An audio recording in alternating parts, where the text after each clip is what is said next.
समाचार कल्पतरु पीताम्बरधारी बांके बिहारी लाल जी के चरणों में मेरा सादर प्रणाम।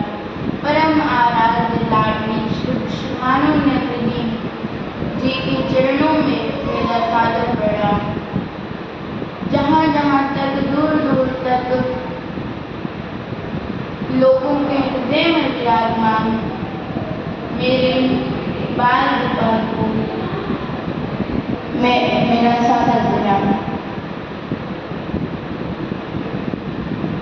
तथा दूर दूर से आसपास से पधारे हुए मेरे भाई बहनों को मेरा सादर प्रणाम।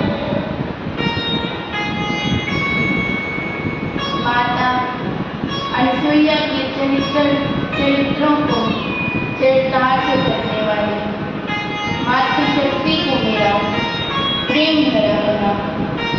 जय जय श्री राम, जय जय श्री राम।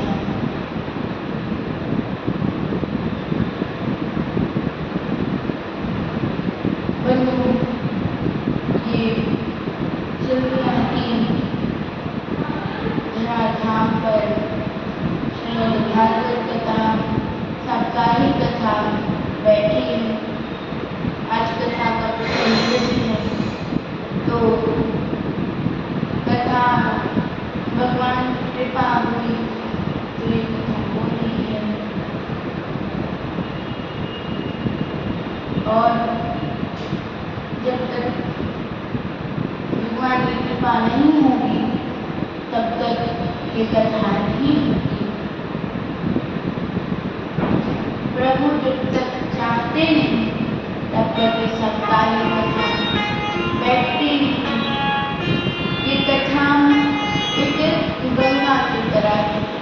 जैसे आप हरिद्वार में अगर डुबकी लगाओगे तो क्या पता आप इससे बाहर निकल पाओ या नहीं, या फिर पैर चल जाए, है ना। तो इसमें आप अगर जाओगे तो निकल आपका अगर पैर चल जाए तो ये भी एक गंगा है। श्रीमद् भागवत कथा गंगा ये हर जगह भक्ति देखती है। ये कथा जन कल्याणी।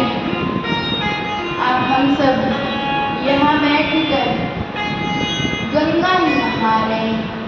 श्रीमद् भागवत रूपी गंगा में डुबकी लगा रहे हैं।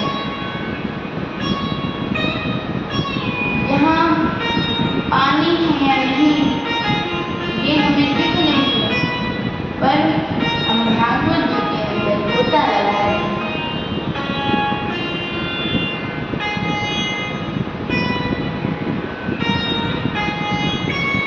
और भागवत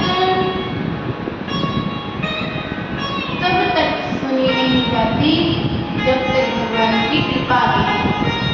जब भगवान की कृपा होगी, प्रभु की कृपा होगी, तभी आप कथा करवा सकते हो या सुन सकते हो। कुछ लोग कहते हैं ना, अरे भैया हम अचानक से जा रहे थे तो कथा हो रही थी, हमारा मन कहा कि चलो कथा ही सुन लें।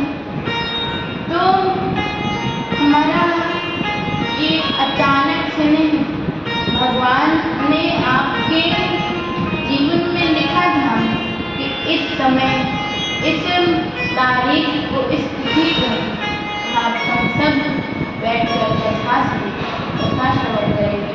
आप इसी समय कथा श्रवण करोगे। और देखो कुछ लोग क्या होते हैं जो कथा में आ नहीं पाते, वो घर में बैठे बैठे सोचते हैं कि क्या वो लोग हैं मस्त वहाँ भजन हो रहा होगा, भाव गा रहे होंगे, सुंदर सुंदर प्रभु की लीलाएं बता रहे होंगे, लीलाएं से चित्र दिखे होंगे। वो लोग अपने चित्र में उस कथा को देखते हैं, उसका ध्यान करते हैं, तो उन्हें कथा में बैठने का फल प्राप्त होता है। और देखो एक कहानी है एक बार की बात है कि दो लोग थे, संत थे, दो संत थे, मतलब ऐसे ही साधु थे। तो दोनों लोग ऐसे चल रहे थे, रात्रि का समय था। तो जब वो लोग जा रहे थे, अब हुआ कि जगह ढूंढे, फिर सोया जाएगा, वहाँ पर शयन किया जाएगा। तो जब धीरे धीरे चला तो वहाँ एक दीपक प्रज्वलित हो रहा था, दीपक जल रहा था। तो दोनों ने देखा, सोचा कि वहाँ दीपक जल रहा है, इसमें हम लोग सो जाएंगे। जैसे ही पास चले तो वहाँ पर वैश्यालय था। तो दूसरे ने कहा छी मैं नहीं यहाँ रुकूंगा, तू ही रुक यहाँ पर। तो उसने कहा एक ही रात की तो बात है, हम लोग यहाँ रुकेंगे, भजन करते हुए सुबह चले जाएंगे। कहा नहीं मैं जा रहा हूँ कहीं अच्छी मजे करूँगा। तो फिर वो उसको यही छोड़ के वो एक मंदिर गया, और जो वैशाली लड़का था वो सोच रहा था यार मेरे को भी चले जाना है। वो कितना आनंद ले रहा होगा, भजन कर रहा होगा, सत्संग हो रहा होगा, खूब मस्ती में झूम के सब वहाँ भजन कर रहे हैं। और वो जो मंदिर में बैठा है वो सोच रहा है वहाँ कोई अच्छा कीर्तन हो रहा होगा, वहाँ पर ढोल नगाड़े बज रहे होंगे और ये आनंद ले रहा होगा। देखो जो वैश्यालय में बैठा है उसका चित्त कहाँ पर है? मंदिर में। और जो मंदिर में बैठा है उसका उधर है। अब फल प्राप्त किसको होगा? फल मंदिर वाले को प्राप्त नहीं है, फल जहाँ पर वो बैठा होगा उसको प्राप्त है। क्यों? क्योंकि वो वहाँ पर बैठे बैठे भगवान का स्मरण कर रहा है। परंतु जो मंदिर में बैठा है वो जहाँ पर वो वैश्यालय है वहाँ का स्मरण कर रहा है। तो इसीलिए हम कहीं पर भी हों, चाहे मोबाइल के माध्यम से, यूट्यूब के माध्यम से हम कथा श्रवण कर रहे हैं या हम पंडाल में श्रवण कर रहे हैं, यदि आप घर में फोन में चलाकर, टीवी चलाकर देख रहे हैं कथा, अगर आप चित्त लगाकर कथा श्रवण करोगे तो आपको पंडाल में बैठने का फल प्राप्त होगा। और जो पंडाल में बैठे हैं उन्हें तो होगा फल प्राप्त, पर उनका भी चित्त सिर्फ भागवत कथा में होना चाहिए।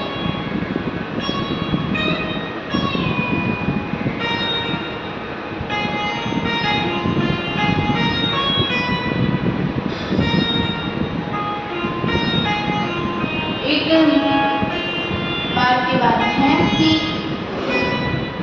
जो एक संत थे वो जा रहे थे, तो एक कोई मनुष्य था, उसने कहा सुनिए महाराज जी ये लीजिए, ये आपके लिए सोने का सिक्का दिया।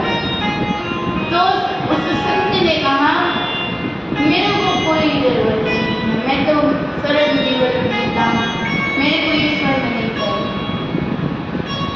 तो उस मनुष्य ने कहा चलो अच्छा आपको जो एकदम गरीब लगे उसको दे देना, ठीक आप। तो फिर संत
वाणी शुद्ध होती है। और चौथा तीसरा हमें पुण्य प्राप्त होती है। इस प्रकार पेट की भूख शांत करने को हमें भोजन की परम आवश्यकता होती है। ठीक उसी प्रकार हमें सत्संग की आवश्यकता होती है इस चंचल मन को शांत करने। जिस प्रकार मंदात हाथी को वश में करने के लिए महावत की अंकुश उठाना आवश्यक होता है, ठीक उसी प्रकार चंचल मन रूपी हाथी को वश में करने के लिए संकीर्तन रूपी अंकुश सुधारना पड़ता है। हम प्रभु को पाने के लिए नाना प्रकार के साधनों से अपनी काया को निर्मल कर लेते हैं, परंतु हम अपने मन को निर्मल कर पाते हैं क्या? हम अपने मन को निर्मल नहीं कर पाते। काया तो हो जाती है पर हम अपने मन को निर्मल नहीं कर पाते। यदि हमें इस मन को निर्मल करना है तो हमें सत्संग की परम आवश्यकता करनी है। क्योंकि गोस्वामी तुलसीदास जी लिखते हैं अपने वाणी में, निर्मल मन जन सोहि पावा, मोहि कपट छल छीन बहावा। कर सकते हैं। और जिनके मन में छल कपट द्वेष की भावना होती है वो मेरे गोविंद को कभी पा नहीं सकते, कभी प्राप्त नहीं कर सकते। गोविंद सिर्फ जब तक आपका हृदय, आपका चित्त, आपका मन निर्मल नहीं होगा तब तक आप प्रभु को पा नहीं सकते। बंधुओं, जब हमारे मुख से श्रीमद् भागवत सत्य निकलता है तो हमें कितना पुण्य प्राप्त होता है हमें पता नहीं।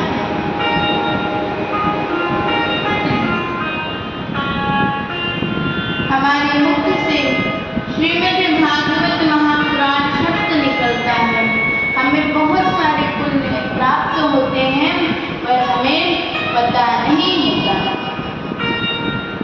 जैसे कि हम आपस में वार्तालाप करते हैं कि इस नगर में, इस क्षेत्र में या फिर इस जगह पर कथा का आयोजन हो रहा है या फिर होने वाला है, तो हम जब श्रीमद् भागवत ही बोलते हैं तो उसे श्रीमद् भागवत शब्द कहने मात्र से हमें पुण्य प्राप्त होता है, हमें लाभ प्राप्त होता है।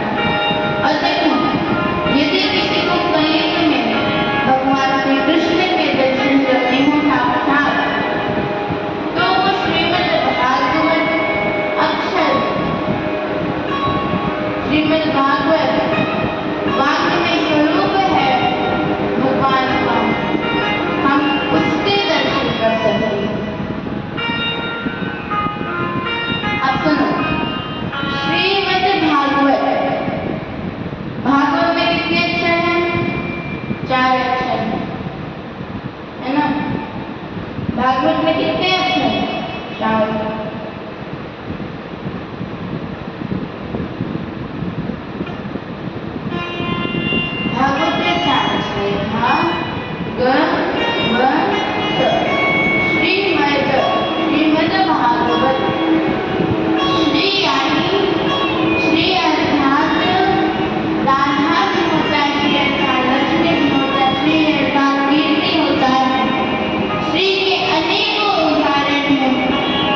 ज्ञानी होते हैं, वा कहते ही वैराग्य होते हैं, और ता कहते ही तरुणता आती है। एक अक्षर के कहते ही एक जन्म को वास है, दो अक्षर के कहते ही राग द्वेष मिट जाता है। यदि कृष्ण को कृपा से सप्ताह सुनी जाए तो ब्रज को निवास सिंहासन मिल जाए। बंधु, जब हमारे मुख से एक शब्द निकलता है ना, तब हमारा एक जीवन निर्धारित हो जाता है। दो अक्षर कहते ही राग द्वेष मिट जाते हैं। यदि बंधु कृष्ण कृपा से सप्ताह सुनी जाए तो ब्रज को निवास सिंहासन मिल जाए। ये जहाँ भी भागवत होती वो साधारण भूमि नहीं रह जाती, वो स्वयं श्री वृंदावन बन जाता है। और भागवत को सुनने के लिए बड़े बड़े महापुरुषों ने वैकुंठ मोक्ष को भी ठुकरा दिया। हम सब क्यों भक्ति करते हैं? अच्छा, किसको किसको स्वर्ग जाना है तो हम बता दें कि आपका रास्ता गलत है। अब देखो, चिंतित मत होना, अभी कथा में हो तो अभी टाइम है कि बदल जाओ, अपने विचार को बदल दो, क्योंकि स्वर्ग यदि मिलेगा ना तो स्वर्ग में जाओगे आप।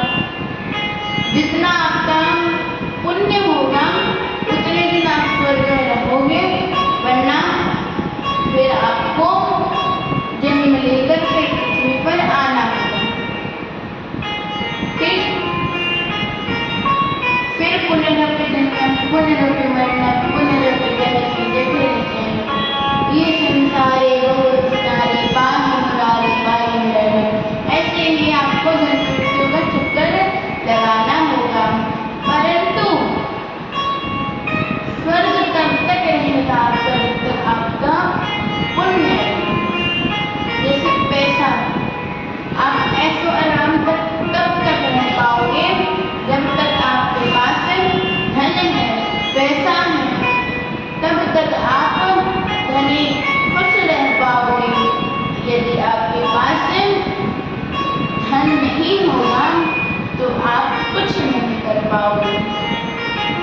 वैसे ही स्वर्ग में जाते ही जितने पुण्य होंगे उतना दिन आप स्वर्ग में रहोगे, फिर आप अपना कर्म भोगोगे, उसके बाद आप फिर जन्म मृत्यु के कर्म में आ जाओगे।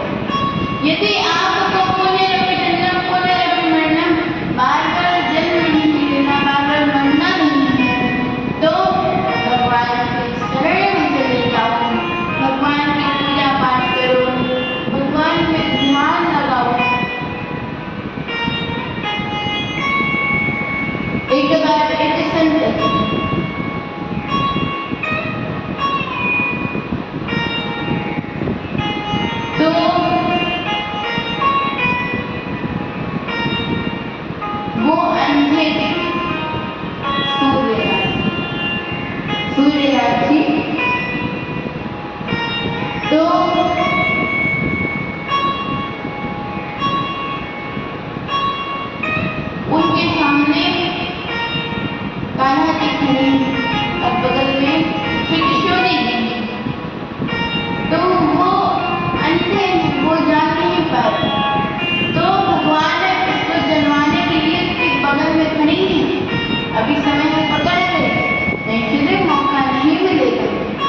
तेरे हाथ में हमारी घूंघट है,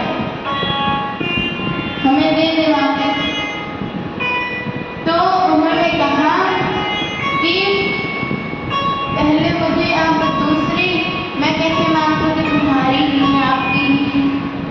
पहले आप दूसरे पैर की पायल दिखाओ, तब मैं दूंगा इसको।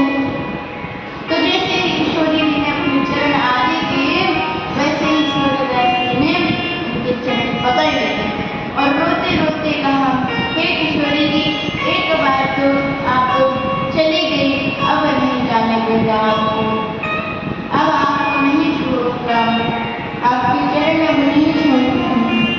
तो किशोरी जी उनके सिर पर हाथ फेरते हुए उनके दोनों मित्रों को वापस करती हैं। फिर जब दर्शन हुआ तो फिर भगवान ने कहा, हम दर्शन देते हैं तो किसी को खाली हाथ नहीं देते, तुमको कुछ मांगना है तो कुछ मांगो। तो भगवान से सिर्फ यही मांगा है किशोरी जी, हे प्रभु, मुझे मेरी आंखें, मुझे फिर से अंधा कर दो, मेरी आंखें आप ले लो, क्योंकि ये संसार में ऐसी बहुत चीजें हैं जो हमें अपनी ओर आकर्षण करती हैं। मैं अंधी आंखों में ही थी, तो संसार में सिर्फ मोह, सत्य क्या है, जो अंत में रहेगा, जो मध्य में है, जो पहले था, है और रहेगा। अब हम भागवत जी के अंदर प्रवेश करेंगे। तो भागवत जी का अध्याय का पहला श्लोक, महात्म्य का पहला श्लोक हम सब गाएंगे, हम सब उसका पाठ करेंगे और करते हैं।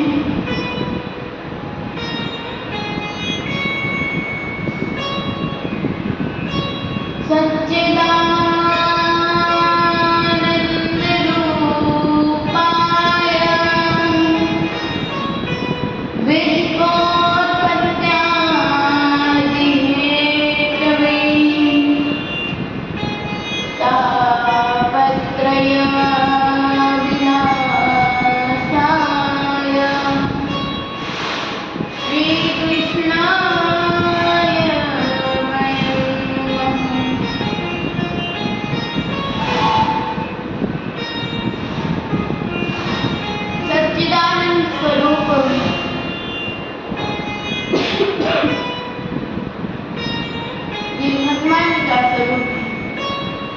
सच्चिदानंद स्वरूप भगवान के अंग को दर्शाता है। भागवत के में 12 स्कंद हैं जो कि भगवान के अंग, प्रथम और द्वितीय स्कंद भगवान के चरण है, द्वितीय चतुर्थ स्कंद भगवान के दोनों हाथ, चौथे या पांचवें उनका शरीर है, छठा सातवां उनका गला और वस्त्र है, आठवां और नौवां 10वां उनका मुख है और 11वां 12वां उनका सिर है। भागवत जी में जितने भी अक्षर हैं वो हर एक श्लोक भगवान के श्रृंगार। हम वक्ता हम सोचते हैं हम भागवत का एक प्रकार से श्रृंगार करते हैं। हम सोचते हैं कि कितना अच्छा भाव गा दे कि श्रोता को अच्छा लगे, कितना अच्छा भजन गा दे कि सबको पसंद है। हम वो गा कि भगवान की मांसपेशियां बन रही, प्रभु की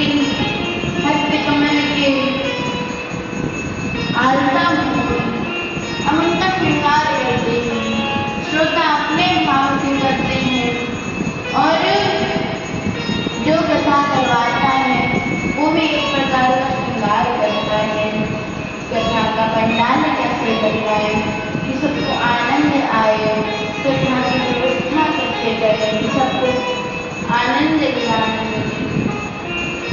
सब एक प्रकार से ठाकुर जी का, श्री भागवत जी का श्रृंगार करते हैं।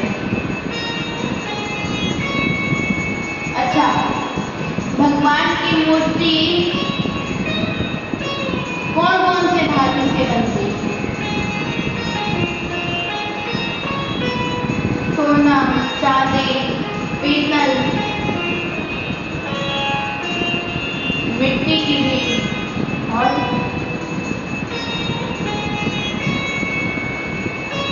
पत्थर की भी बनती है।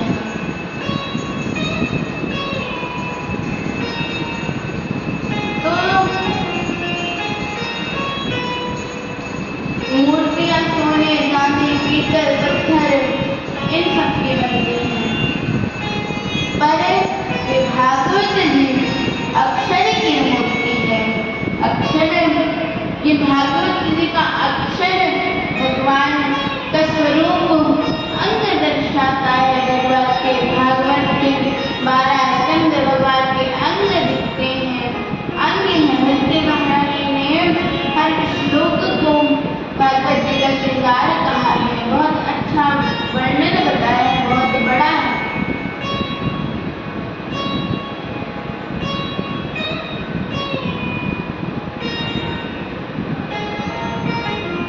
सत्य यानी सच्चिदानंद, सत्य यानी जो अभी, जो पहले था, मध्य में है और अंत में वही रहेगा, इसको कहते हैं सत्य।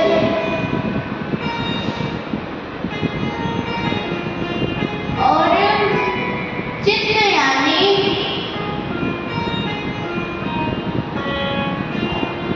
जो हर जगह व्याप्त है पर हमें दिखाई नहीं। और आनंद सब कहते हैं कि लग्जरी गाड़ी है हमारे पास, अच्छा मकान है, बंगला है, 10-10 गाड़ियां खड़ी रहती हैं, सब इसको आनंद कहते हैं। प्रभु की कृपा कहते हैं ना कि प्रभु की कृपा कि अच्छा घर है, अच्छे नाती पोता परिवार है, ठीक है, पर ये आनंद नहीं। आनंद तो सिर्फ गोविंद के भजनों में है, कथा में है, सत्संग में है, उनके चरणों में है, और आनंद कहीं नहीं।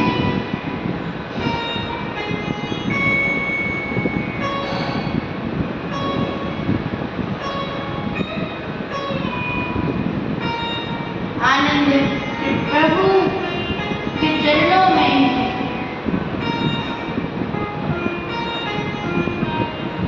और अब देखो भागवत जी की महिमा क्या है।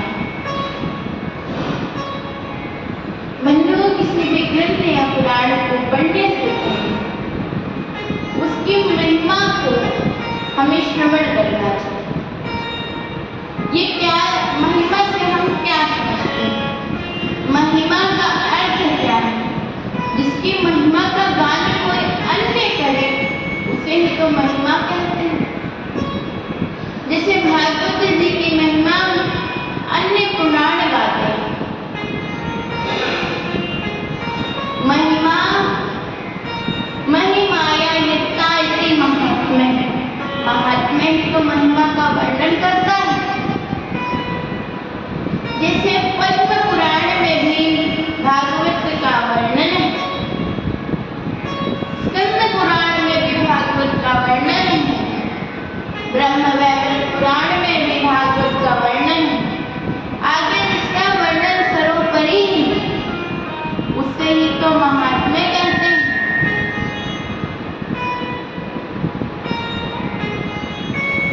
भागवत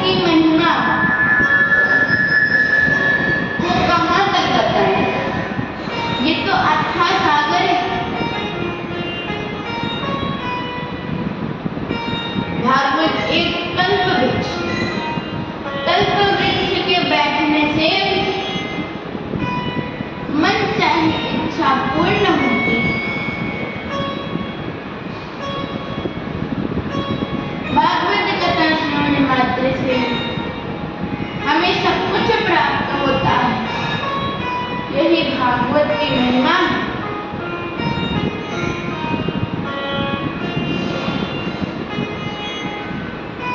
एकम भागवतम शास्त्रम मुक्तिदाने नगरजति। एक यही शास्त्र है जो मुक्ति देने के लिए गर्जना करता है।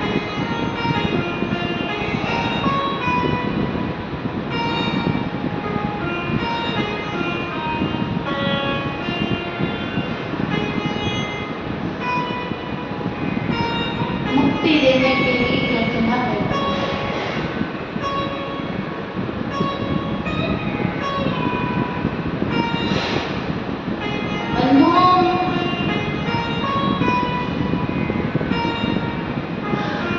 भागवत किन किन चीजों से दूर करती है? दरिद्र दुख जलदाहितानां माया पिशाचे परिवर्तितानां संसार सिंधो परिवासितानां क्षेमाय वैभाग्यवतं प्रगर्भते। जन्म जन्मांतर के पुण्य उदय होते हैं, तब हमें श्रीमद् भागवत की कथा सुनने को, श्रवण करने को प्राप्त होती है। जन्म में एक जन्म में इतनी सामर्थ्यता नहीं होती कि हमें भागवत प्राप्त हो जाए। जब हमारे अनेक जन्म के पुण्य उदय होते हैं, पुण्य एकत्रित होते हैं, तब हमें जाकर भागवत सुनने को मिलती है, सुनने को प्राप्त होती है। जन्म जन्मांतर हमें पुण्यम तदा भागवतम लभेत। जन्म भगवान अब भागवत किन किन मासों में श्रवण करना चाहिए?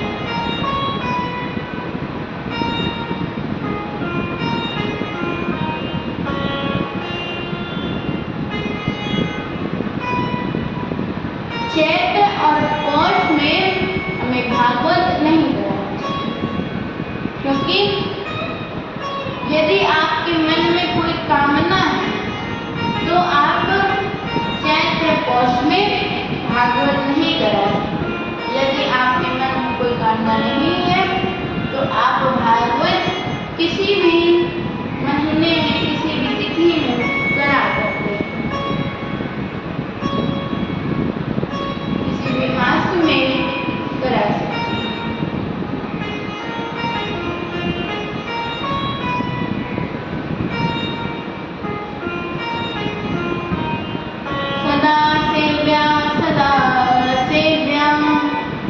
श्रीमद्भागवती कथा यस्याः श्रवणमात्रेण हरिश्चितं समाश्रयेत्।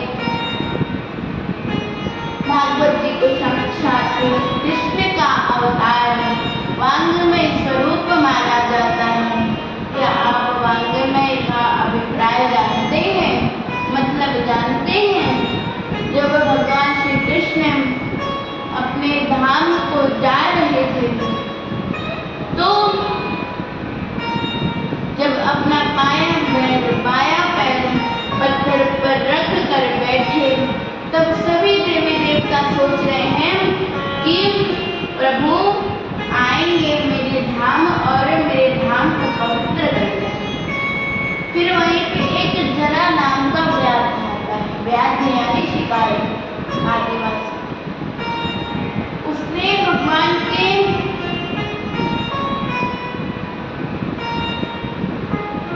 तलों पर तीर का प्रहार किया और जैसे भगवान का पैर तलु पर तीर लगा तो इंद्र सोच रहा है, भगवान का जैसे ही शरीर उठने लगा, इंद्र सोच रहा है कि प्रभु इंद्रलोक को ऊपर जाएंगे। ब्रह्मा जी सोच रहे हैं, ब्रह्मलोक सब देवी देवता अपने में वार्तालाप कर रहे हैं। उद्धव जी कहते हैं, प्रभु यदि आप चले जाओगे तो ये सृष्टि तो अनाथ हो जाएगी, ये कलयुग अनाथ हो जाएगा। तो प्रभु ने कहा,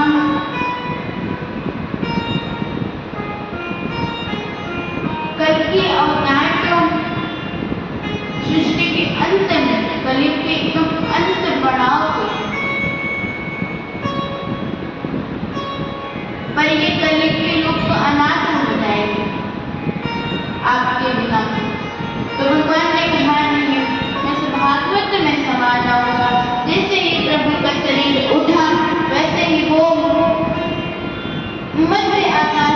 का प्रकाश पहुँच के वो ठाकुर जी आकर श्रीमद् भागवत में समा जाते हैं।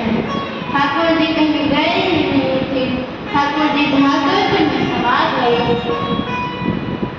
तेने वाङ्मय मूर्ति प्रत्यक्षावर्तिते यनि स्वकीयं निर्भवेति निष्कच्च भागवते लय।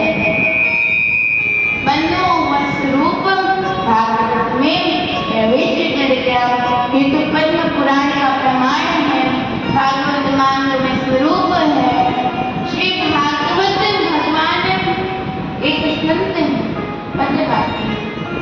श्री भागवत भगवान श्री कृष्ण के अवतार हैं। श्रुति वेद शास्त्र पुराण धर्म के सुखद अवतार हैं। जो भागवत को नित्य पढ़े उसका हृदय भव अपार है। श्री कृष्ण के दर्शन मिले और भव से बिना पार। बंधु भागवत जी में अंदर 18,000 श्लोक हैं। 18,000 श्लोक हैं। 12 स्कंद हैं। अब देखिए, हरि व्यापक सर्वत्र समाना, प्रेम चितन होई मैं जान।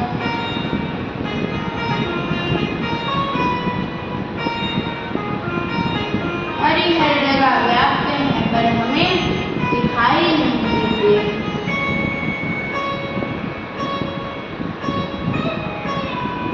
अब देखो, सत्य कहिए तो से नाही, चित चैतन्य सकल घटमानी, आनंद घट घट करे अनंता ताको नाम सच्चिदानंद। अब आता है विश्वोत्पत्त्यादि हेतुवे।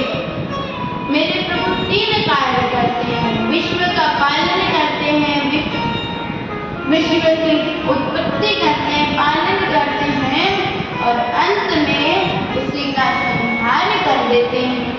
जैसे एक किसान बुनाई करता है, कुछ समय बाद बुनाई करता है, फिर वही फसल जब फल जाती है, पक जाती है, तो उस फसल को वो काट देता है। ऐसे ही भगवान भी हैं।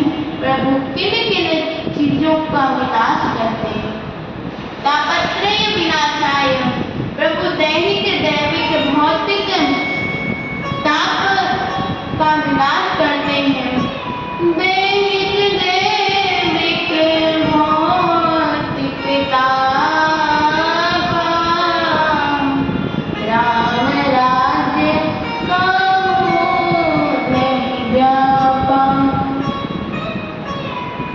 भगवान इन सभी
सूत जी का आगमन हुआ। बोल श्री रोमर्षण पुत्र सूत जी महाराज की जय। आगमन हुआ। जैसे ही 88,000 ऋषियों ने सूत जी को देखा तो 88,000 ऋषियों ने खड़े होकर प्रणाम किया और आशीर्वाद देने लगे। सूत सूत महाभाग वदनो वदनाम्बराम कथामृत रसास्वादं कथामागवती पुण्यं यदा भगवान शुकं। सूत जी के आगमन 88,000 ऋषि आशीर्वाद दे रहे हैं। आप चिरंजीवी हों। सूत जी आसन पर विराजमान हुए। आज यहाँ पर वक्ता से पहले श्रोता विराजमान हुए हैं। सभी वैष्णव जन विराजमान हैं। ध्यावन्ते प्राययुः सर्वे ध्यावन्ते प्राययुः सर्वे। जैसे ही लोगों को पता चला कि सूत जी भागवत हो रही है, चला कि यहाँ भागवत होने वाली है, वैसे ही लोग भागवत कथा पाठ करने के लिए दौड़ पड़े। पहले कौन पहुंचा? पहले कौन आया? प्रथम वैष्णव प्रथम वैष्णव। सभी वैष्णव जन वहां पर पहुंचे। वैष्णव जन जो रसिक जन होते हैं, जो भागवत जिनकी भागवत कथा में रुचि होती है, वो वैष्णव 3 प्रकार के होते हैं। पहला, वो जिसके मुख से एक बार भागवत नाम आता है। दूसरा, वैष्णव जिसके दर्शन करने से भूला हुआ भगवान याद आ रहे हैं। और तीसरा, वो जिसके मुख से भागवत के नाम निरंतर निकलता है, वही सच्चा वैष्णव। वही तो सच्चा वैष्णव जिसे देखकर तुम्हारे मुख में प्रभु का नाम आता है। तार जाने वैष्णव लिखा महामती का अर्थ है। देखो, नैमिषारण्य में कितना पवित्र है। एक बार 88,000 ऋषियों ने पूरी पृथ्वी मंडल पर भ्रमण किया, परंतु उनको कोई उत्तम स्थान दिखाई नहीं दिया। उन सभी ऋषियों का मन विचलित हुआ। तब वे सारे ऋषि गण एकत्र होकर श्री ब्रह्मा जी के पास गए। ब्रह्मा जी ने अपना मनोमय नाम का एक चक्र छोड़ा और कहा, इस चक्र के पीछे पीछे जाओ। जहाँ कहीं भी ये चक्र गिरेगा उसे पवित्र स्थान मानकर वहाँ अपना तप तपस्या करना। तो वो चक्र नैमिषारण्य सीतापुर जिले में जाकर गिरा। सीतापुर जिले में जहाँ चक्र गया उसका नाम चक्र तीर्थ बना। और सीतापुर में बहुत सारे नीम के पेड़ थे, इसलिए उसका नाम नैमिषारण्य है।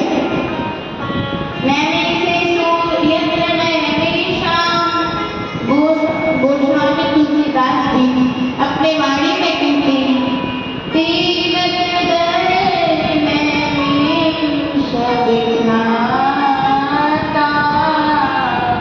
अति पुनीत साधक सिद्धाता।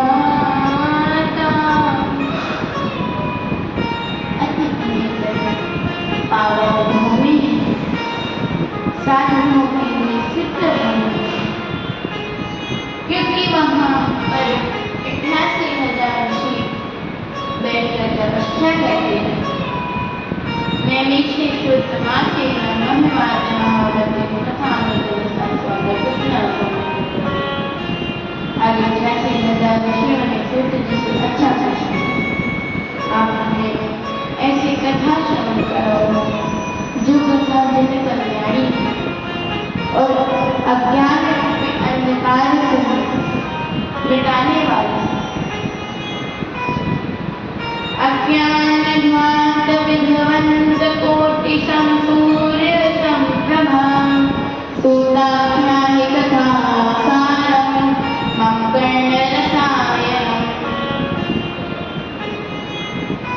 शौनकादि ऋषि कहने लगे सूत जी से, गुरुदेव, जो आपका ज्ञान है वो ज्ञान अज्ञान रूपी अंधकार को समाप्त करता है और आपका ज्ञान कोटि सूर्य के बराबर है। इसलिए आप मुझे ऐसी कथा सुनाओ जो हमारे अज्ञान को नष्ट करे। शौनकादि जी बोले कि आप हमें कथा नहीं, कथा का सार सुनाइए। सूत जी ने कहा, हम आपको महाभारत सुनाते हैं जो कि सब कथाओं का सार है, जो सभी कथाओं का सार है। भक्ति ज्ञान वैराग्य से प्राप्त होने वाले उस विवेक की वृद्धि कैसे होती है और वैष्णव लोग इस मोह माया से किस प्रकार दूर रहे और किस प्रकार इससे पीछा छुड़ाए। इह घोरी करो प्रायो जीवस्या सुकृतां गता क्लेशादान्तश्चितस्येव शोधने किं परायणम्। बंधुओं, इस घोर कलयुग में प्रायः हर मनुष्य मानव से दानव बन गया है। शौनकादि ऋषियों ने पूछा, गुरुदेव, क्या इनके लंबे लंबे बाल हैं? क्या इनके लंबे लंबे नाखून हैं? क्या इनके लंबे लंबे दांत हैं? मनुष्य अपने ही स्वभाव से साथ दुर्व्यवहार करता है, अपने आप को भगवान मानता है, छल कपट ईर्ष्या द्वेष से भरा हुआ है, मानव प्रायः दानव बन गया है। शौनकादि, आप इन बुद्धि द्वेष की बल से लेके महान भीष्म द्रोण दोनों दे पाए नहीं ज्ञान। इस कलयुग में प्रायः मनुष्य के अंदर द्वेष ही द्वेष भरा है। सब बदले लेने की भावना रखते हैं। जहाँ देखो हर तरफ हर व्यक्ति एक दूसरे का अहित ही चाहता है, पर प्रभु किसी का अहित नहीं चाहते। प्रभु हमेशा सबका हित निहित चाहते हैं, पर मनुष्य एक दूसरे का अहित ही चाहता है। पांडवों के प्रति द्रोणाचार्य भीष्म पितामह के समझाने के बाद भी ये द्वेष की भावना समाप्त नहीं हुई, क्योंकि बंधुओं, ये द्वेष की नहीं रखनी चाहिए। प्यारे बंधुओं, किसी ने बड़ी सुंदर बात कही है कि भलाई कर तो भला होगा, बुराई कर तो बुरा होगा। कोई देखे या ना देखे, पर प्रभु तो देखता है।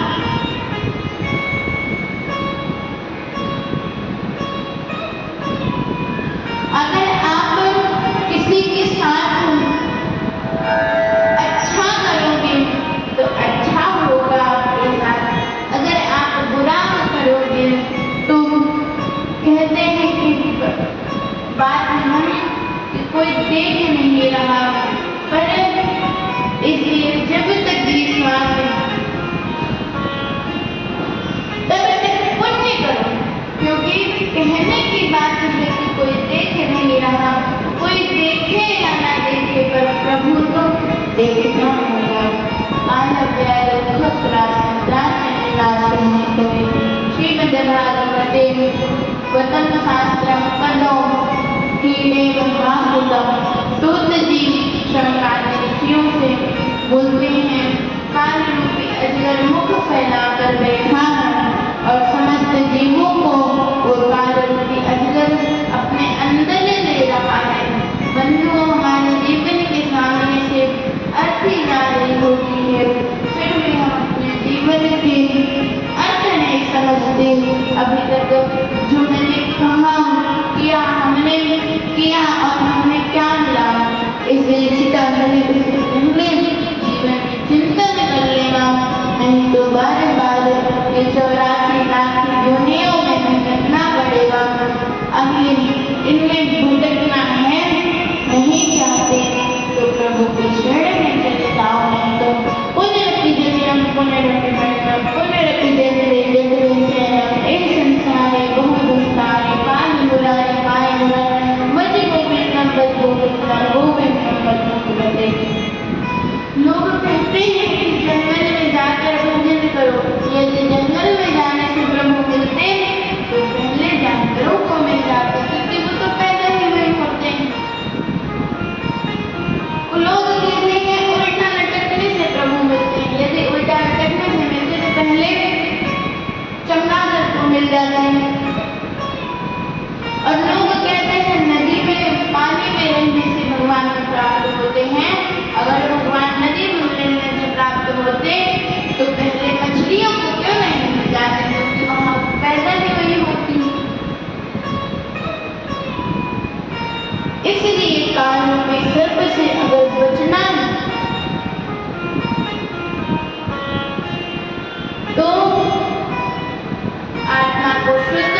तरह के पुण्य एकत्र उदय होते हैं तो हमें भागवत सुनने को मिलती है।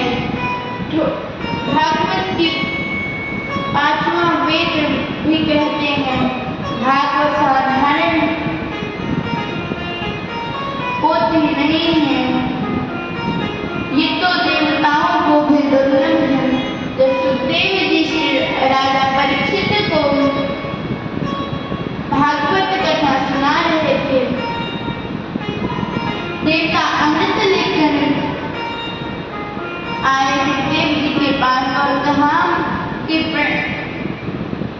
और कहने लगे कि हे गुरुदेव, ये अमृत स्वर्ग का अमृत परीक्षित जी को पिला दीजिए और ये भागवत हमें दे दीजिए। पर सुखदेव जी ने उनकी हंसी उड़ाते हुए उन्हें भागवत कथा प्रदान नहीं की और कहा वसुधा वसुधा व कथा लोके व कांच व मणि मकान ब्रह्मरातो जाने बदला दे कहाँ ये कांच और कहाँ ये बहुमूल्य मणि और कांच का मेल थोड़ी बनी। तो देवताओं का हास्य था, देवता के हास्य था, सुखदेव जी का हास्य उड़ा देते हैं। सुखदेव जी ने उन्हें कथा नहीं सुनाई। भागवत कथा देवताओं को भी दुर्लभ है। भागवत को ब्रह्मा जी ने भी नहीं समझ पाए। एक बार सुखदेव जी के कथा सुनाने से परीक्षित की मुक्ति हो गई तो ब्रह्मा को आश्चर्य हुआ। तो ब्रह्मा जी ने सत्य लोक में तराजू बांधकर एक तरफ भागवत रखा और एक तरफ संसार के सारे सुखों को रख दिया। पर भार नीचे पड़ना किसका रह गया? भागवत जी का। और जिसका पड़ना भारी होगा वही तो नीचे होगा। ब्रह्मा जी ने देखा तो ब्रह्मा जी भी आश्चर्यचकित। उन्होंने कलयुग में इस भागवत को पढ़ने सुनने तत्काल मोक्ष देने वाला ग्रंथ बताया। सप्ताह तत्काल मोक्ष देने वाला ग्रंथ बताया। कथा सुनने पर निश्चय भक्ति प्रदान होती है। भागवत भगवान का मांग में स्वरूप है।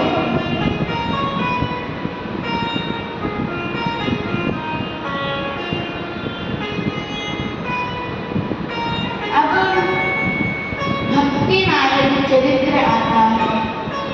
एक बार नारद जी मृत्यु लोक को सर्वोत्तम लोक समझकर पृथ्वी पर भ्रमण करने को आए।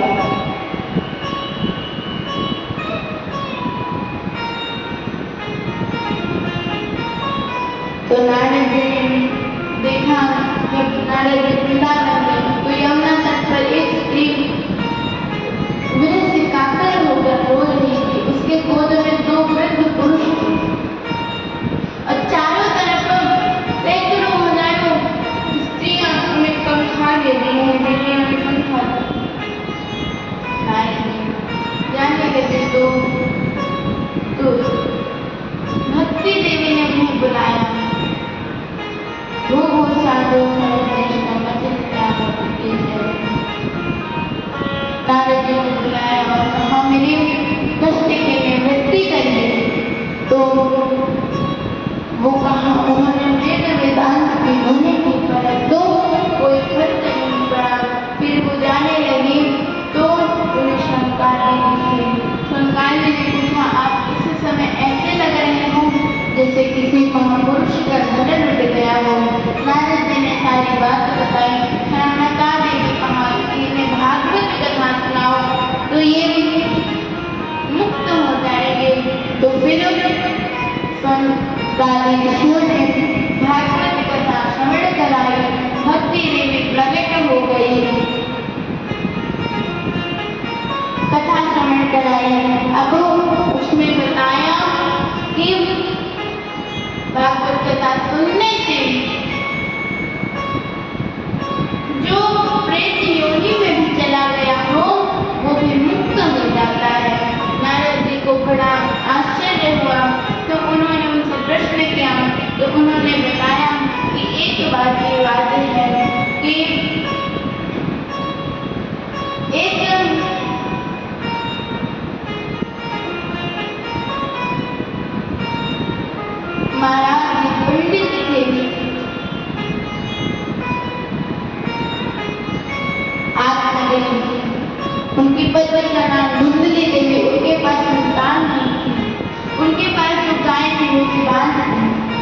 रही थी।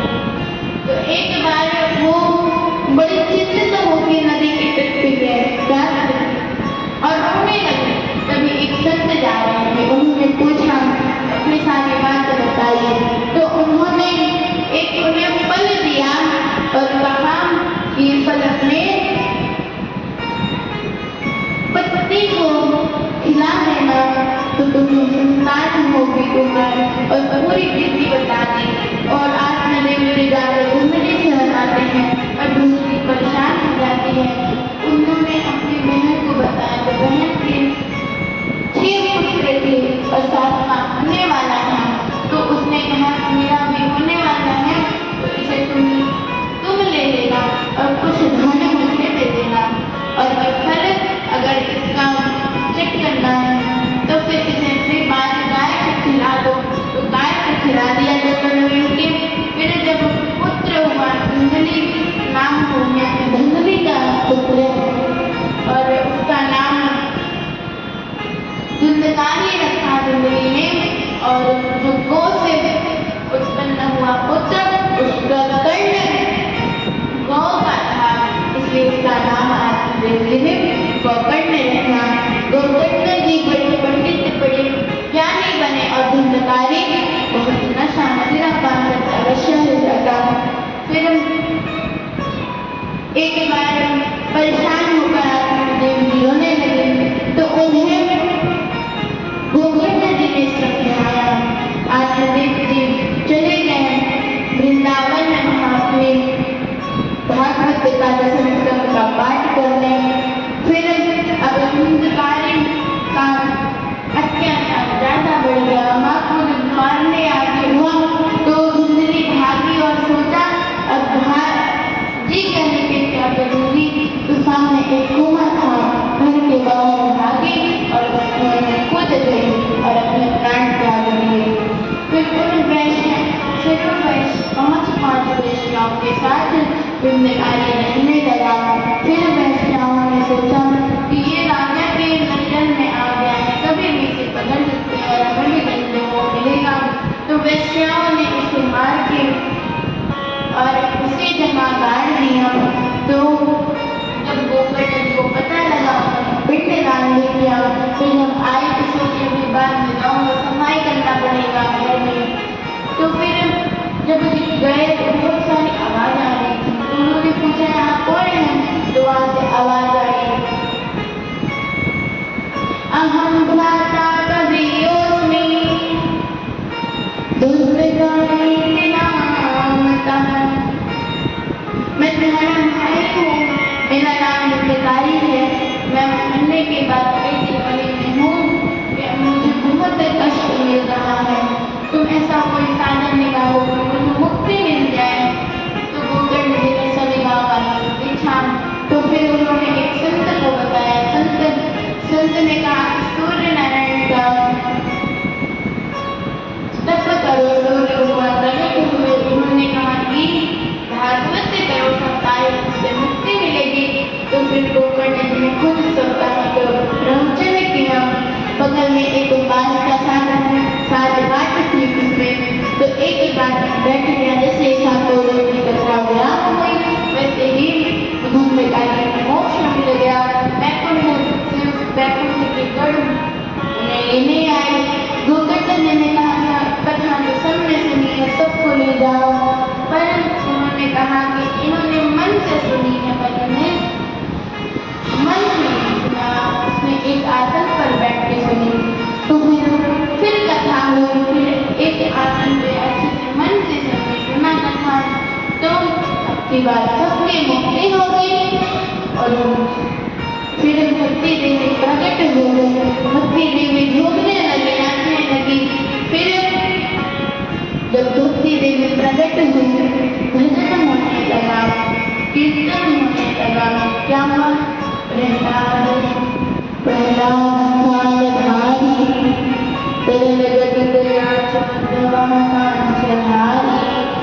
पीठाधारी षोडशीश्वर पूजतया राग करता भूत जय जय कुमार